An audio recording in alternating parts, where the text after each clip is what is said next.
So to recognize your nature is this awareness is actually the simplest thing. Which means it may or may not be easy. Right? This means simple. Depends how simple you are. How willing to be simple.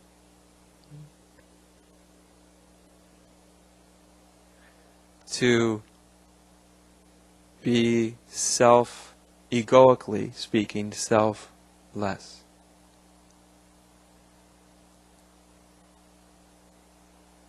To let go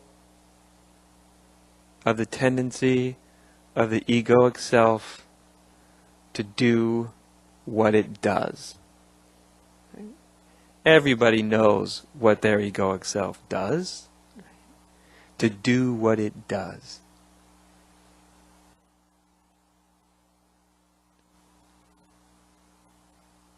And even when you've awakened, there's still going to be a deeper and deeper and deeper opportunity to let go of the self doing what it does.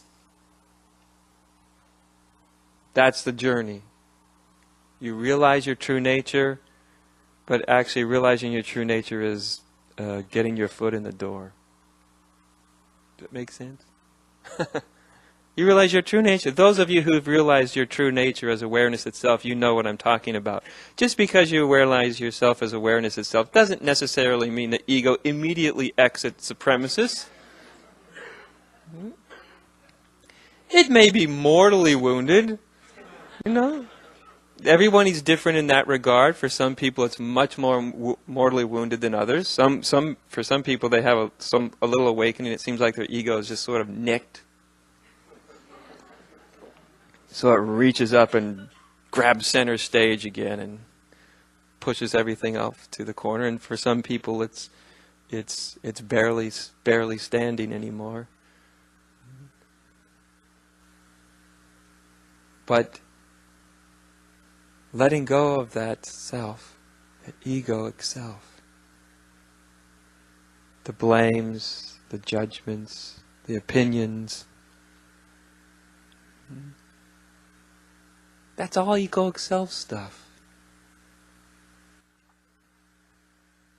There's no such thing as being enlightened and free and getting to hold on to all that stuff. It just doesn't work that way. You know? You can get a taste. You know, you can be a total bozo and get a taste of awakening. You know? A ding-dong can wake up to, oh, I see my true nature, right? You don't have, nothing's required. That's the nice thing about getting a good experiential glimpse of your true nature. The nice thing is that nothing's required. Absolutely nothing.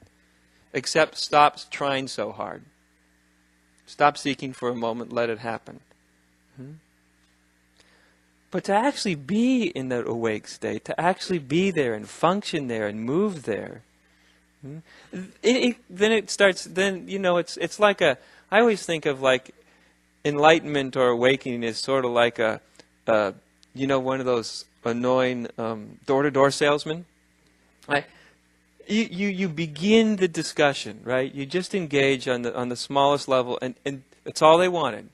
They got, and you know, the foot slips in the door, you know, and it's hard to get the damn foot back out of the door, you know. They Spirituality is kind of like that. The truth kind of slips its foot in, right? And it's like, oh, yes, yes, yes. Awakening costs nothing. Just turn around. Look at yourself as awareness itself. It's easy. It's a total shift of identity.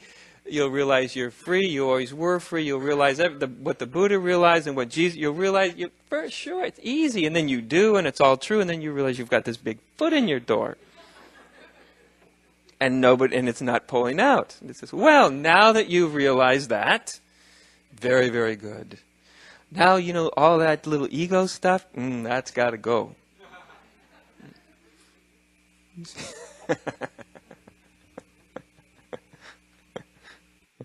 Try as you will, you just can't push that foot back out, you know.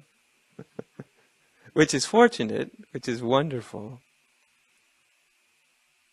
Because at least then, there's no question, there is no doubt. When you let go of the egoic self, there's no doubt then what there is. What there is what you are. And what you are is about the most wonderful place you could fall back into. So at least you know that. You know that when you let go of the egoic self, what you're getting in exchange is the whole universe. You're getting all of existence in exchange.